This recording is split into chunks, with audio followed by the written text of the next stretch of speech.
ಒಂದು ಸಿನಿಮಾ ಹೆಸರು ಬೇಡ ಯಾಕೆ ಆಗೋಗಿದೆ. ಆ ಸಿನಿಮಾಗೆ ನನಗೆ ಹೇಳಿದ ಪಾತ್ರ ಏನು, ಅದರಲ್ಲಿ ಒಂದು ಮೇಜರ್ ಕ್ಯಾರೆಕ್ಟರು, ನೀವು ಅದರಲ್ಲಿ ತುಂಬ ಚೆನ್ನಾಗಿದೆ ಕ್ಯಾರೆಕ್ಟರ್. ಆ ಕತೆ ಬಗ್ಗೆ ಹೇಳಿದಾಗ ನನ್ನ ಮನಸ್ಸಲ್ಲಿ ಆ ಕಲ್ಪನೆನೇ ಬೇರೆ ಇತ್ತು.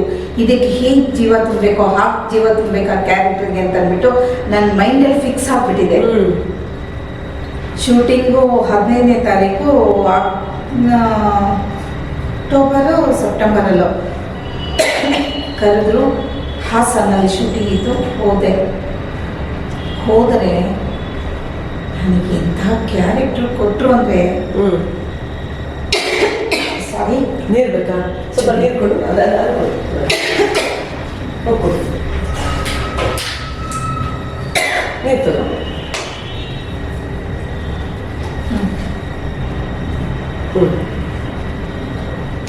ಆ ಕ್ಯಾರೆಕ್ಟ್ರಲ್ಲಿ ಟಿಶ್ಯೂ ಬೇಕಾ? ಇಲ್ಲ,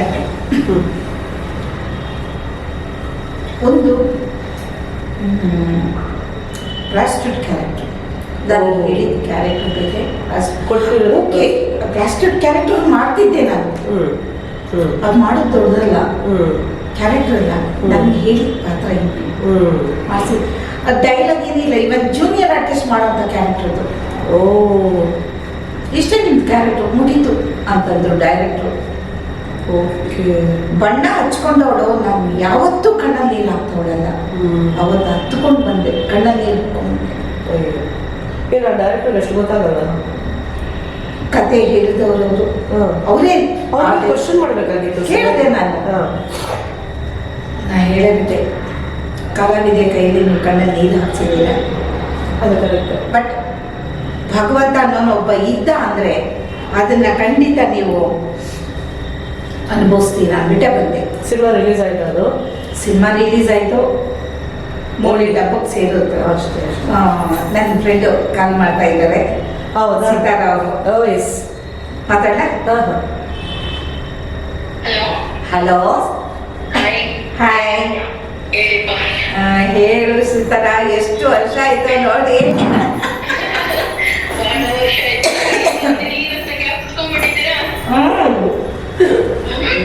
ನನ್ನ ಫ್ರೆಂಡು ಬೇಕಾದಾಸು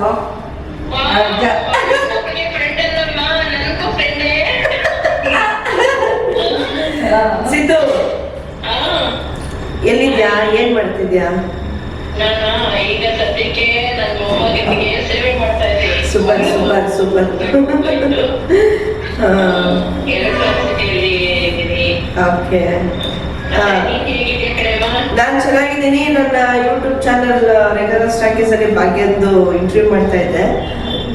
ಅದಕ್ಕೆ ಅವಳಿಗೆ ಯಾರ್ದಾದ್ರು ಕ್ಲೋಸ್ ಫ್ರೆಂಡ್ ಇದೆ, ಅವ್ರ ಜೊತೆ ಫೋನಲ್ಲಿ ಮಾತಾಡೋದು ಅಂಥದ್ದು.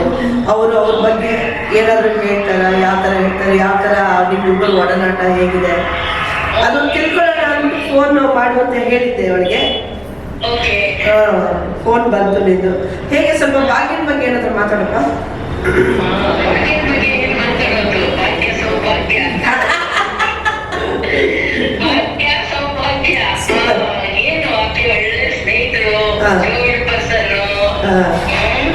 ಒಳ್ಳೆ ಮನಸ್ಸು, ಮತ್ತೆ ತುಂಬಾ ಪ್ರೀತಿ ಆತ್ಮೆಯಿಂದ ಮಾತಾಡ್ತಾಳೆ. ಬಹಳ ವರ್ಷಗಳಿಂದ ನಾವೆಲ್ಲರೂ ಒಳ್ಳೆ ಸ್ನೇಹಿತರು. ಹಾಗೇನೆ ಯಾರಿಗಾದ್ರೂ ಕಷ್ಟ ಅಂದ್ರೆ ಸ್ಪಂದಿಸ್ತಾಳೆ. ತುಂಬಾ ಒಂದು ಪ್ರೀತಿ, ಒಳ್ಳೆ ಆರ್ಟಿಸ್ಟ್. ಓಕೆ. ನೀವಿಬ್ರು ಜೊತೆ ಮಾಡಿದ್ದೀರಾ ಏನಾದ್ರು ಆಕ್ಟಿಂಗ್? ಮಾಡಿದ್ವಿ, ಬಹಳ ವರ್ಷಗಳ ಹಿಂದೆ ಅನ್ಸುತ್ತೆ ಭಾಗ್ಯ ಅಲ್ವಾ? ಹೌದೌದು, ತುಂಬಾ ವರ್ಷದ ಹಿಂದೆ ಮಾಡಿದ್ವಿ. ಯಾವ್ದು ಸಿನಿಮಾನೇ ಮಾಡಿದ್ವಿ. ಅವಾಗೆಲ್ಲ ನಾನು ಭಾಗ್ಯ ಅಕ್ಕ ಅಂತ ಇದ್ದೆ. ಆಮೇಲೆ ಕ್ಲೋಸ್ ಆದ ನಂತರ ಅಕ್ಕ ಎಲ್ಲ ಪಕ್ಕಕ್ಕೆ ಇಟ್ಬಿಟ್ಟು ನಾನ್ ಮೊದ್ಲಿಂದನೂ ಭಾಗ್ಯ ಭಾಗ್ಯ ಅಂತಾರೆ, ನಾವಿಬ್ರು ಭಾಗ್ಯ ರೇಖಾ ಅಂತಾನೆ ಕರಿತಾ ಇದ್ದೀವಿ. ಹಾಗೆ ಕ್ಲೋಸ್ ಆಗ್ಬಿಟ್ಟು ಹಾಗೇನೆ ಅಲ್ವಾ? ವಯಸ್ಸು ಮಧ್ಯಕ್ಕೆ ಬರಲ್ಲ. ಖಂಡಿತ ಫ್ರೆಂಡ್ಶಿಪ್ ಅಲ್ಲಿ ವಯಸ್ಸಲ್ಲಿಂದ ಬರುತ್ತೆ. ಕಲಾವಿದರ ವಯಸ್ಸು ಅಲ್ವಾ? ಕಲಾವಿದರ ವಯಸ್ಸು ಯಾವತ್ತೂ ಆಗಲ್ಲ. ಯಾವತ್ತೂ ಸದಾ ಎನರ್ಜೆಟಿಕ್. ದೇವ್ರು ಕೊಟ್ಟಿರೋ ಒಂದು ಗಿಫ್ಟ್. ಹೌದು ಬೇಡ, ನಿಜ ನಿಜ. ವಯಸ್ಸಾಗದೇ ಇಲ್ಲ. ಚಿಕ್ಕ ವಯಸ್ಸಲ್ಲಿದ್ದಾಗ ದೊಡ್ಡವರಾಗಿ ಪಾತ್ರ ಮಾಡ್ತೀವಿ, ವಯಸ್ಸಾದ ನಂತರ ಕೂಡ ನಾವು ಚಿಕ್ಕವರಾಗಿ ಪಾತ್ರ ಮಾಡ್ತೀವಿ. ಆ ಒಂದು ಸೌಭಾಗ್ಯ ನಮ್ಮ ಕಲಾವಿದ ನಿನ್ಗೆ ಭಾಗ್ಯದಲ್ಲಿ ಇದೆಲ್ಲ ಒಂಥರ ಮಾಲ್ತೇಕ ಹೇಳ್ತಾ ಇದ್ರು. ಹ್ಮ್. ನಾವೆಲ್ಲ ಕಿನ್ನರರು ಅಂದ್ರೆ ದೇವಲೋಕದಲ್ಲಿ ಇರೋರಿಗೆ ಮಾತ್ರ ಒಂದು ಹೌದಾ. ಇದು ಇರುತ್ತೆ ಕಡೆಯ ಕಲಾವಿದರ ಹುಟ್ಟೋದಂದ್ರೆ ಅಂದ್ರೆ ಗಂಧರ್ವ ಅಂದ್ರೆ ಗಂಧರ್ವ ಮಕ್ಕಳು ಅಂತ. ಗಂಧರ್ವ ಮಕ್ಕಳು ಅಂತ, ಕಿನ್ನರಲ್ಲ, ಗಂಧರ್ವ ಮಕ್ಕಳು. ಆ ಶಾಪಕ್ಕೆ ನಾವು ಭೂಮಿಯಲ್ಲಿ ಹುಟ್ಟಿದ್ದು ಅಂತ ಹೇಳ್ತಾರೆ. ಹೌದು, ಗಂಧರ್ವರಾಗಿದ್ದು ಮನುಷ್ಯರಾಗಿ ಭೂಮಿಯಲ್ಲಿ ಕಲಾವಿದರಾಗಿ ಹುಟ್ಟಾರಂತೆ. ಹೌದು ಹೌದು. ಅದು ನಮ್ಮ ಸೌಭಾಗ್ಯ ಅಂತ ಹೇಳ್ಬೇಕು. ಸಾರಿ, ರಾಂಗ್ ಹೇಳ್ಬಿಟ್ಟೆ. ಇಲ್ಲ ಪರವಾಗಿಲ್ಲ, ಅದೇ ನಾನು ಅಂದೆ, ಗಂಧರ್ವ ಮಕ್ಕಳು ಕಿನ್ನರ ಮಕ್ಕಳಲ್ಲ. ಇಲ್ಲೇ ಯೂಟ್ಯೂಬ್ ಶೂಟಿಂಗ್ ನಡೀತಿದೆ, ಭಾಗ್ಯದ ಇಂಟರ್ವ್ಯೂ ನಡೀತಿದೆ. ಆಮೇಲೆ ಭಾಗ್ಯಲ್ಲಿ ನಿನಗೆ ಜಾಸ್ತಿ ಇಷ್ಟ ಆಗಿದೇನು? ಭಾಗ್ಯ ಅಲ್ಲ, ವೆಲ್ ಡ್ರೆಸ್ ಮಾಡ್ಕೊಂಡು ಸ್ಯಾರಿ ಉಟ್ಕೊಂಡು ತಲೆ ತುಂಬಾ ಹೂವ ಮುಡ್ಕೊಂಡು ಇಟ್ಕೊಂಡು ಕೈ ತುಂಬಾ ಬಳೆ ಹಾಕೊಂಡು ಚಕ್ ಚಕ್ ಚಕ್ ಅಂತ ಬರ್ತಾರೆ. ಇವತ್ತು ಅವಳು ಕೈ ತುಂಬ ಬಳೆನೂ ಹಾಕೊಳ್ಳಿಲ್ಲ, ತಲೆಯಲ್ಲಿ ಹೂವನ್ನು ಇಟ್ಕೊಳ್ಳಿಲ್ಲ ಕಣೆಮ್ಮ. ಯಾಕೆ ಕೇಳೋಣ ಕೇಳು. ನನಗೇನ್ ಗೊತ್ತು. ಏಕಾದಶಿ ಇಟ್ಟಿರೋದಿದ್ದ ತಕ್ಷಣ ನೀನು ಈ ರೀತಿ ಬರೋದು ಭಾಗ್ಯಮ್ಮ? ಅಯ್ಯೋ ಇಲ್ಲ ಸೀತಾರ, ಅದೇನಾಯ್ತು ಗೊತ್ತಾ, ಇವತ್ತೇ ಇಂಟರ್ವ್ಯೂ ಮಾಡ್ತಾ ಅಂತ ಗೊತ್ತಿರ್ಲಿಲ್ಲ. ಆಕ್ಚುಲಿ ನಾಳೆ ಇತ್ತು. ಬಂದಿದ್ದೀರಾ ಇಂಟ್ರು ಅಂತ ಹೇಳ್ಬೇಕಂದ್ರೆ ಬೇಕಾ? ಸಡನ್ ಆಗಿ ಬಂದ್ಬಿಟ್ಟು ಸಡನ್ ಆಗಿ ಮಾಡ್ತೀನಿ ಅಂದ್ರೆ ನಾನು ಹೋಗ್ಬೇಕು, ಗಾಂಧಿ ಬಜಾರ್ ಹೋಗ್ಬೇಕು ಊತರಕ್ಕೆ. ಆಕ್ಚುಲಿ ನಾಳೆ ಇತ್ತು ಇಂಟರ್ವ್ಯೂ, ಭಾಗ್ಯದ್ದು ನಾಳೆ ಇತ್ತು. ಸಡನ್ ಆಗಿ ಇವತ್ತೇ ಆಗೋಯ್ತು. ಇವತ್ತು ಸೂಪರ್ ಆಗಿ ಒಳ್ಳೆ ಸೀರೆ ಹಾಕೊಂಡ್ ಬಂದಿದ್ಲು, ಬ್ಲ್ಯಾಕ್ ವಿತ್ ಗ್ರೀನ್ ಕಾಂಬಿನೇಷನ್ ಆಗಿ ಇಷ್ಟ ಆಗೋಯ್ತು. ಚಿನ್ನ ಇವತ್ತೇ ಮಾಡ್ಬೇಡ ಕಡೆ ಇಂಟರ್ವ್ಯೂ. ಒಳ್ಳೆ ಡ್ರೆಸ್ ಟೇಸ್ಟ್ ಇದೆ ಆಕೆಗೆ. ಒಳ್ಳೆ ಒಳ್ಳೆ ಸೀರೆ ಕಲೆಕ್ಷನ್ ಇಟ್ಕೊಂಡಿದ್ದಾಳೆ ಅವಳು. ನೀನೇನ್ ಕಮ್ಮಿನಮ್ಮ? ನೀನೇನ್ ಕಮ್ಮಿನಾ? ನೀನು ಸೂಪರ್. ಹಂಗೆ ಇವಳು ಆಕ್ಟಿಂಗ್ ತಕ್ಕನಾಗೆ ಡ್ರೆಸ್ ಅಂತ ಮೇಕಪ್ ಡ್ರೆಸ್ ವಂಡರ್ಫುಲ್. ನೀನು ಒಂಥರ ಏನೋ ಕನಸಿನ ರಾಣಿ. I love you Sitara. I love you too. Thank you Chinni, thank you. ನೀನ್ ಇಷ್ಟೊಂದು ಟೈಮ್ ಕೊಟ್ಟಿದ್ದಕ್ಕೆ ಥ್ಯಾಂಕ್ಸ್. ಯಾಕಂದ್ರೆ ನಾನು ನೈಟ್ ರೋಟಿಂದ ಬರ್ತಾ ಇದ್ದೆ. ಬಂತು ಮತ್ತೆ ನಾನು ಪಕ್ಕಕ್ಕೆ ಹಾಕಕ್ಕಾಗಲ್ಲ, ಮತ್ತೆ ಸ್ವಲ್ಪ ಮಾತಾಡ್ಸೋಣ, ತುಂಬಾ ಬಹಳ ವರ್ಷಗಳ ನಂತರ ಫೋನ್ ಮಾಡ್ತಾ ಇರೋಮ್ಮ, ನಾನು ಒಂದ್ ಸ್ವಲ್ಪ ಸೈಡ್ಗೆ ಹಾಕ್ಬಿಟ್ಟು ಮಾಡ್ತೀನಿ ಅಂತ ಹೇಳಿ ಅದಕ್ಕೆ ಫೋನ್ ಮಾಡಿದೆ. ತುಂಬಾ ಖುಷಿ ಆಯ್ತು. ಆಲ್ ದಿ ಬೆಸ್ಟ್ ಭಾಗ್ಯಕ್ಕ. Thank you thank you. Love you love you love you love you.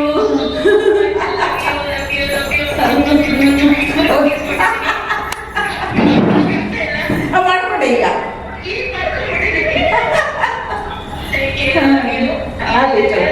Thank you ಮಾ. ಬಾಯ್ ಬಾಯ್. ಬಾಯ್. ತುಂಬಾ ಸಂತೋಷ ಆಯ್ತು ಅವಳು ಫೋನ್ ಮಾಡಿದ್ದು. ಖಂಡಿತ. ಭಾಗ್ಯ, ನಿನಗೆ ತುಂಬಾ ಕ್ಲೋಸ್ ಆಗಿರೋರು ಫಿಲ್ಮ್ ಇಂಡಸ್ಟ್ರಿಯಲ್ಲಿ ಯಾರಿಗಾದ್ರೂ ಒಬ್ಬರಿಗೆ ಕಾಲ್ ಮಾಡೋಣ, ಓಕೆ ಓಕೆನಾ? ಅವ್ರದ್ದೇನಾದ್ರೂ ಎಂಗೇಜ್ ಬರ್ತಾ ಇದ್ರೆ, ಬಿಸಿ ಬರ್ತಾ ಇದ್ರೆ ಅವರೇ ನಿಮ್ಗೆ ಮಿಸ್ ಕಾಲ್ ಮಾಡಿ ಆಮೇಲೆ ಕಾಲ್ ಮಾಡ್ತಾರೆ. ಅವ್ರ ಜೊತೆ ಸರ್ಪ್ರೈಸ್ ಕಾಲ್ ಮಾಡ್ಬಿಟ್ಟು ಅವರು ನಿನ್ ಬಗ್ಗೆ ಏನ್ ಮಾತಾಡ್ತಾರೆ ಅನ್ನೋದು ಆಮೇಲೆ ಕೇಳ್ಕೊಳ್ಳಿ, ಸರಿನಾ? ಖಂಡಿತ. ಓಕೆ, ಮಾಡ್ಲಾ? ಮಾಡೋಣ. ಅದು ಬಿಸಿ ಬರ್ತಿದ್ಯಾ, ರಿಂಗ್ ಆಗ್ತಿದ್ಯಾ?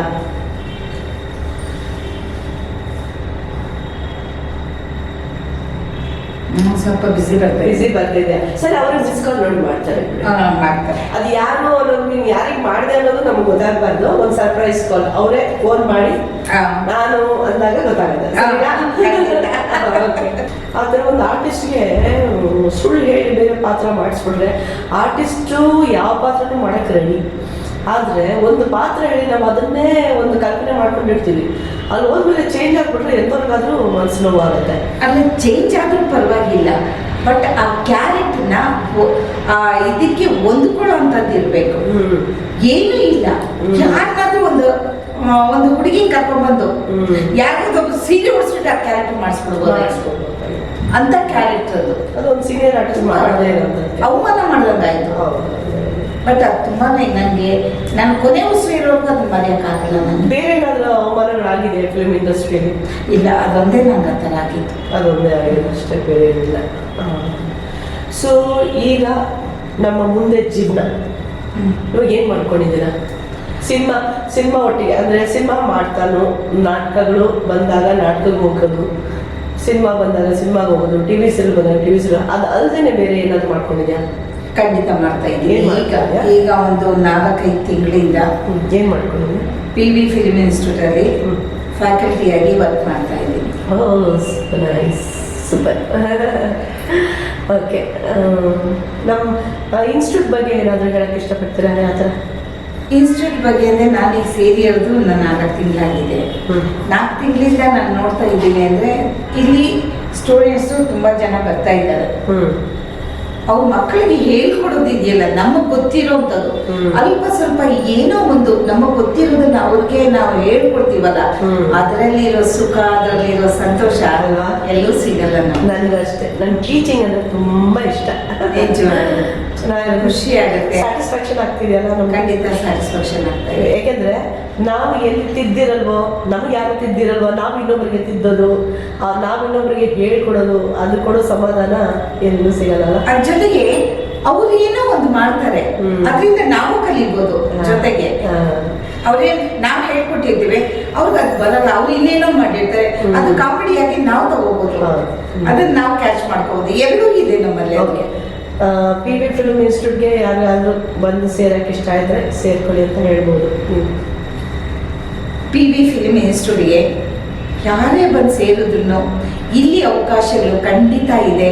ನೀವೆಲ್ಲರೂ ಬರಬೇಕು, ಈ ಇನ್ಸ್ಟಿಟ್ಯೂಟಲ್ಲಿ ಸೇರ್ಕೋಬೇಕು ಅಂತ ನನ್ನ ಅಭಿಪ್ರಾಯ, ನನ್ನ ಆಸೆ. ನಿಮ್ಮ ಜೊತೆಲಿ ನಾನು ಇರ್ತೀನಿ, ನಿಮ್ಮಿಂದ ನಾನು ಕಲಿತೀನಿ, ನನ್ನಿಂದ ನೀವು ಕಲಿಬೋದು. ಇದೆಲ್ಲದಕ್ಕಿಂತ ಹೆಚ್ಚು ಹೇಳಬೇಕು ಅಂದರೆ ನಮ್ಮ ಪ್ರಿನ್ಸಿಪಲ್ ರೇಖಾ ದಾಸ್ ಅವರಿದ್ದಾರೆ. ಅವರಂತೂ ನಿಮ್ಮ ಜೊತೆಗೆ ಯಾವಾಗಲೂ ಇರ್ತಾರೆ. ಇದ್ರ ಬಗ್ಗೆ ಹೇಳ್ತಾ ಇದ್ದೀನಿ. PV ಫಿಲ್ಮ್ ಇನ್ಸ್ಟಿಟ್ಯೂಟ್ ನಂಬರ್ 1 ಆಗಿದೆ. ಬನ್ನಿ, ಸೇರ್ಕೊಳ್ಳಿ. ಕೊನೆಯದಾಗಿ ಈಗಿನ ಕಾಲದ ಹುಡುಗಿರಿಗೆ ಹುಡುಗರಿಗೆ, ವಯಸ್ಸು ಹುಡುಗಿರಿಗೆ ವಯಸ್ಸು ಹುಡುಗರಿಗೆ ಏನು ಹೇಳಕ್ಕೆ ಇಷ್ಟಪಡ್ತೇನೆ? ಈ ಸಿನಿಮಾ ರಂಗದ ಬಗ್ಗೆ ಹೇಳ್ಬೇಕಾ, ಬೇರೆ ಸಿನಿಮಾ ರಂಗದ ಬಗ್ಗೆ? ಸಿನಿಮಾ ಆಸೆ ಕಟ್ಕೊಂಡ್ ಬರ್ತಾರೆ, ನಾನು ಹಿಂಗಾಗ್ಬೇಕು, ನಾನು ಹಂಗಾಗ್ಬೇಕು ಅಂತ ಆಸೆ ಕಟ್ಕೊಂಡ್ ಬರ್ತಾರೆ. ಅದು ಆಗಲ್ಲ. ಕೆಲವರು ಸೂಸೈಡ್ ಮಾಡ್ಕೊಂಡ್ಬಿಡ್ತಾರೆ. ಆ ಥರ ಎಲ್ಲ ಮಾಡಬಾರ್ದು. ಒಂದೆಡೆ ಸೇರಬೇಕು ಅಂತಂದರೆ ಇಲ್ಲಿಂದ ಆ ಕಡೆಗೆ ಹೋಗೋಕೆ ಒಂದು ಟೈಮ್ ಬೇಕಾಗುತ್ತೆ, ಪೇಷನ್ಸ್ ಬೇಕು. ಸಿನಿಮಾ ಇಂಡಸ್ಟ್ರಿಯಲ್ಲಿ ನಾವು TV ಸೀರಿಯಲ್ ಆ್ಯಕ್ಟ್ ಮಾಡಬೇಕಾದ್ರೆ ಒಂದು ಪೇಷನ್ಸ್ ಬೇಕು. ದಿಢೀರ್ ಅಂತ ಹೋದ ತಕ್ಷಣ ಯಾರು ಹೀರೋ ಆಗಲ್ಲ, ದಿಢೀರ್ ಅಂತ ಹೋದ ತಕ್ಷಣ ಯಾರು ಹೀರೋಯಿನ್ ಆಗಲ್ಲ. ಸಣ್ಣ ಪಾತ್ರ ಮಾಡಿಕೊಂಡೇ ಬರಬೇಕು. ಹೌದು, ಅದೃಷ್ಟ. ಅದು ನಮ್ಗೇನಾದ್ರೂ ಒಳ್ಳೆ ಪಾತ್ರ ಸಿಕ್ತು ಅಂದ್ರೆ ಅದೃಷ್ಟ, ಇಲ್ಲ ಅಂತಂದರೆ ನಾವು ಕಾಯಬೇಕು. ಖಂಡಿತ ಅಲ್ವಪ್ಪ? ನಾವೆಲ್ಲ ಕಷ್ಟಪಟ್ಟು ಬಂದವರು ಅಲ್ವಾ? ನಾನು ಹೇಳೋದೇನಂದ್ರೆ ಫಸ್ಟು ಒಳಗಡೆ ನುಗ್ಗಿ, ನೀವು ಸಣ್ಣ ಸಣ್ಣ ಪಾತ್ರ ಮಾಡಿ ಒಳಗೆ ನುಗ್ಗೋದನ್ನು ಕಲಿ. ಫಸ್ಟು ಒಳಗೆ ಹೋಗಿದ ತಕ್ಷಣ ಆಮೇಲೆ ಇಷ್ಟು ಚೆನ್ನಾಗಿ ಮಾಡ್ತಾಳಲ್ಲ ಪಾತ್ರ, ಇವಳಿಗೆ ಇನ್ನೊಂದು ಪಾತ್ರ ಕೊಡೋಣ, ಸ್ವಲ್ಪ ದೊಡ್ಡ ಪಾತ್ರ ಕೊಡೋಣ ಅಂತ ಅವ್ರು ಡಿಸೈಡ್ ಮಾಡ್ತಾರೆ ಅಲ್ವಾ? ಅದಕ್ಕೆ ಈ ಕಾಲದ ಹುಡುಗಿರು ಏನು ಮಾಡ್ತಾರೆ, ಅಯ್ಯೋ ನಮ್ಗೆ ಇದು ಪಾತ್ರ ಸಿಕ್ಕಿಲ್ವಲ್ಲ, ಅದು ಸಿಕ್ಕಿಲ್ವಲ್ಲ. ಇವಾಗ ನೋಡು, ರೀಸೆಂಟಾಗಿ ಆನಂದ್ ಅವರು ಒಂದು ವೆಬ್ ಸೀರೀಸ್ ಮಾಡ್ತಾ ಇದ್ರು. ಅದರಲ್ಲಿ ಕಾಮಿಡಿ ಕ್ಯಾರೆಕ್ಟರ್ ಮಾಡ್ತಿದ್ರು ಹುಡುಗ, ಓಕೆನಾ, ನಂದ ಅಂತ, ನಂದು ಅಂತ. ಒಂದು ತಿಂಗಳು ಗ್ಯಾಪ್ ಆಯಿತು. ಅಲ್ಲಿ ಮಳೆ ಅಂದರೆ ಮಳೆ, ಸಿಕ್ಕಾಪಟ್ಟೆ ಮಳೆ. ಒಂದು ತಿಂಗಳು ಶೂಟಿಂಗ್ ಸ್ಟಾಪ್ ಆಯಿತು ನಮ್ಮದು, ಆನಂದದು, ಮಾಸ್ಟರ್ ಆನಂದದು. ಆಮೇಲೆ ಆನಂದನು ಹೇಳಿದ್ರು, ರೇಖಮ್ಮ ಅಲ್ಲಿ ಸಿಕ್ಕಾಪಟ್ಟೆ ಮಳೆ, ಸೆಟ್ಟಲ್ಲಿ ಹಾಕಿದೆಲ್ಲ ಕಿತ್ಕೊಂಡು ಹೋಗ್ಬಿಟ್ಟೆ, ಬೆಂಗಳೂರಲ್ಲಿ ಸೆಟ್ ಹಾಕ್ಕೊಂಡು ಮಾಡೋಣ, ಯಾಕೆ ನಾವು ಅಷ್ಟು ದೂರ ಹೋಗೋದು, ಎಲ್ಲೋ ಅದು ಮಂಗಳೂರು ಅದ. ಓಕೆ, ಸಿಕ್ಕಾಪಟ್ಟೆ ಮಳೆ, ಬಿರುಗಾಳಿ ಇಲ್ಲ, ಸೆಟ್ ಎಷ್ಟು ಸಲ ಸೆಟ್ ಹಾಕಿದ್ರು ಕಿತ್ತು ಹೋಗ್ಬಿಡೋದು. ಸೊ ಅದ್ರ ನಮ್ಮ ಇದರಲ್ಲಿ ಮಂಗಳೂರು ಒಂದು ಹುಡುಗ ನಂದ ಅಂತ ಅವ್ನು ಸುಮಾರು ಇದ್ರಲ್ಲಿ ಮಾಡಿದ. ಒಂದು ತಿಂಗಳು ಗ್ಯಾಪ್ ಆಗೋಯ್ತಲ್ಲ, ಅವನಿಗೆ ಮನೇಲಿ ಕೂತ್ಕೊಳ್ಳೋಕ್ಕಾಗಿಲ್ಲ. ಅವನಿಗೆ ಒಂದು ತಿಂಗಳು ಸುಮ್ಮನೆ. ಅವನಿಗೇನು ಆಸೆ ಇತ್ತು ಅಂದರೆ ವೆಬ್ ಸೀರೀಸ್ ನಾನೊಂದು ಪ್ರೊಡ್ಯೂಸ್ ಮಾಡಬೇಕು ಅಂತ ಆಸೆ ಇತ್ತು ಅವನಿಗೆ. ಅವ್ರ ತಾಯಿ ತಂದೆ ಹತ್ರ ಕೇಳಿದ್ದಾನೆ, ಈ ಥರ ನಾನು ಒಂದು ವೆಬ್ ಸೀರೀಸ್ ಮಾಡಬೇಕು, ನನಗೆ ಅಮೌಂಟ್ ಕೊಡಿ ಅಂತ. ಅವ್ರ ತಾಯಿ ತಂದೆ ನಾನು ಕೊಡೋದಿಲ್ಲ, ಸಿನಿಮಾಗೆಲ್ಲ ನಾನು ದುಡ್ಡು ಕೊಡೋಲ್ಲ. ಇವನ ತಾಯಿ ತಂದೆಗೆ ಎದುರಿಸ್ಕೊಂಡ್ಬಿಟ್ಟು ಅವ್ನು ಸೂಸೈಡ್ ಮಾಡ್ಕೊಂಡು, ನಾಟಕ ಮಾಡೋಕೆ ಹೋದ್ನೋ ಅಥವಾ ಏನು ಮಾಡೋಕೆ ಹೋದ್ನೋ, ಒಟ್ಟಿನಲ್ಲಿ ಸೀರಿಯಸ್ ಆಗೋಯ್ತು, ಸೂಸೈಡ್ ಮಾಡ್ಕೊಂಡು ಹೋಯ್ತು ಅವನ ಜೀವ. ಅವನು ಇದ್ದಿದ್ರೆ ಅವನು ಎಷ್ಟು ಸೀರಿಯಲ್ ಮಾಡ್ಬೋದಾಗಿತ್ತು, ಎಷ್ಟು ಸಿನಿಮಾಗಳು ಮಾಡ್ಬೋದಾಗಿತ್ತು. ಅದಕ್ಕೆ ಆ ಥರ ಆತರಗಳು ಪಡಬಾರ್ದು. ಆ ಥರ ಒಂದು ಬುದ್ಧವಾದ ಮಾತು ಹೇಳಬೇಕು ಅಂದರೆ ಇವತ್ತಿನ ಹುಡುಗ ಹುಡುಗಿ ಯಾರೇ ಆಗೋಗ್ಲಿ, ಹೋಗಿ ಈ ಫೀಲ್ಡಿಗೆ ಬಂದ ತಕ್ಷಣ ಬಣ್ಣ ಹಚ್ಕೊಂಡಿದ್ದ ತಕ್ಷಣ ನಾನು ಹೀರೋಯಿನ್ ಆಗಬೇಕು, ನಾನು ಹೀರೋ ಆಗಬೇಕು ಅನ್ನೋ ಮನೋಭಾವ ಇಟ್ಕೊಂಡ್ಬರ್ತಾರೆ. ದಯವಿಟ್ಟು ಎಲ್ರಿಗೂ ಹೇಳೋದು ಒಂದೇ, ಯಾವ ಭಾವನೆ ಇಟ್ಕೋಬೇಡಿ. ನಿಮ್ಮ ಅದೃಷ್ಟ, ನೀವು ಸಣ್ಣ ಪಾತ್ರ, ಒಂದು ಕಸ ಗುಡಿಸೋ ಪಾತ್ರ ಕೊಡ್ತಾರೆ, ಆ ಕಸ ಗುಡಿಸೋದ್ರಲ್ಲೂ ವೆರೈಟಿ ಇರುತ್ತೆ. ಆ ವೆರೈಟಿನಲ್ಲಿ ನೀವು ಮಾಡಿದಾಗ ಈ ಹುಡುಗ ಬರೀ ಕಸ ಗುಡಿಸೋದ್ರಲ್ಲಿ ಸ್ಟ್ರೈಟ್ ತೋರಿಸ್ತಾನಲ್ಲ, ನೆಕ್ಸ್ಟ್ ಇನ್ನೊಂದು ಪಾತ್ರ ಕೊಡೋಣ ಅವನಿಗೆ, ಇನ್ನೊಂದು ಪಾತ್ರ ಕೊಡೋಣ ಅಂತಂದ್ಬಿಟ್ಟು ನಮ್ಮ ನಿರ್ದೇಶಕರಿಗೆ ಆ ಭಾವನೆಗಳು ಬರುತ್ತೆ. ಅದನ್ನು ನೀವು ಗಳಿಸ್ಬೇಕು. ಹಾಗಂತಂದ್ಬಿಟ್ಟು ಏಕದಮ್ಮಾಗಿ ಇವತ್ತು ಯಶ್ ಅವರು ಅಷ್ಟೇ ತುಂಬ ಕಷ್ಟಪಟ್ಟು ಬಂದಂಥ ವ್ಯಕ್ತಿಯವರು, ಅವರು ಇವತ್ತು ದೊಡ್ಡ ಹೀರೋ. ಹಾಗಂತಂದ್ಬಿಟ್ಟು ಅವರು ಸಣ್ಣ ಪಾತ್ರ ಕೊಟ್ಟರು ಮಾಡೋಕ್ಕಾಗಲ್ಲ, ನಾನು ಹೀರೋನೇ ಮಾಡಬೇಕು ಅಂತ ಯಾವತ್ತೂ ಒಂದಿದ್ದ ವ್ಯಕ್ತಿ ಅಲ್ಲ ಅವರು.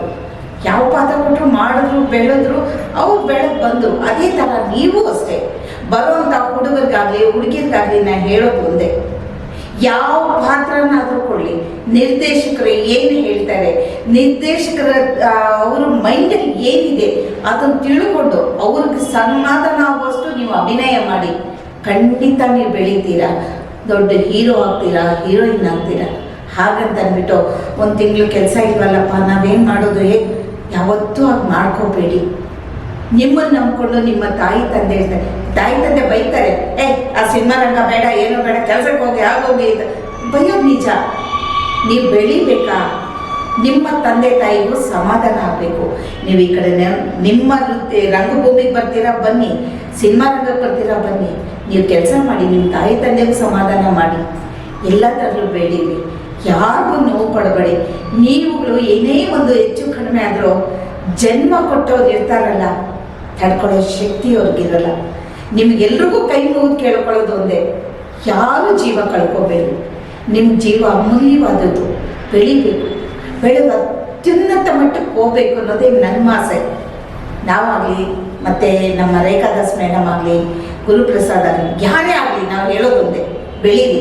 ರಂಗಭೂಮಿಲಿ ಆಗ್ಬೋದು, ಸಿನಿಮಾ ರಂಗದಲ್ಲಿ ಆಗ್ಬೋದು, ಎಲ್ಲ ಕಡೆನೂ ಬನ್ನಿ, ಕಲೀರಿ. ನಿಮ್ಮ ತಂದೆ ತಾಯಿಗೂ ಸ್ಯಾಟಿಸ್ಫ್ಯಾಕ್ಷನ್ ಆಗಬೇಕು. ನಿಮ್ಮ ತಂದೆ ತಾಯಿ ಜೊತೆಗೆ ನಿಮ್ಮ ಈ ಫೀಲ್ಡಲ್ಲಿ ಯಾರು ನಿರ್ದೇಶಕರು ಇರ್ತಾರೆ ಅವ್ರಿಗೂ ಸಮಾಧಾನ ಆಗಬೇಕು. ಆ ಥರ ಪಾತ್ರಗಳು ಕೊಡ್ತಾರೆ, ನೀವು ಮಾಡಿ ಅಭಿನಯಿಸಿ, ಎಲ್ಲರೂ ಸಂತೋಷವಾಗಿರೋಣ. ಥ್ಯಾಂಕ್ ಯು ಭಾಗ್ಯ, ಇಷ್ಟೊತ್ತು ನನಗೆ ಸಮಯ ಕೊಟ್ಟಿದ್ದೀವಿ. Thank you so much. Thank you Rekha, thank you. Rekhadas talkies YouTube channel, ಅದರಲ್ಲಿ ಬರುವಂಥ ವಿಡಿಯೋಗಳನ್ನು ಎಲ್ಲರೂ ನೋಡಿ, ಲೈಕ್ ಮಾಡಿ, ಶೇರ್ ಮಾಡಿ, ಕಾಮೆಂಟ್ಸ್ ಮಾಡಿ, ಹಾಗೂ ಸಬ್ಸ್ಕ್ರೈಬ್ ಮಾಡೋದನ್ನು ಯಾರೂ ಮರಿಬೇಡಿ. ನಮಸ್ಕಾರ.